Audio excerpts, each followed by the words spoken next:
Alam mo ba sa likod ng bawat polish na post or viral video, may kwento na hindi nakikita ng lahat. Ito ang tinatawag na behind the scenes at ito ang lihim para mas lumalim ang connection mo sa audience mo.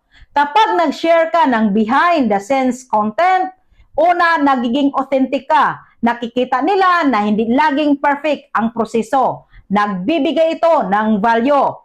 Pwede nilang matutunan ang steps o techniques mo.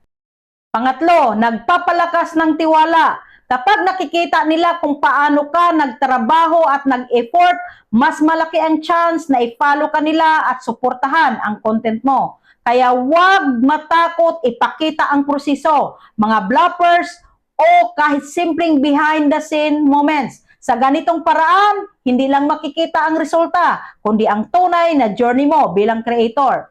Remember, people follow people, not just post. Natulungan ba kita? See you in the comment section, Kamagnet.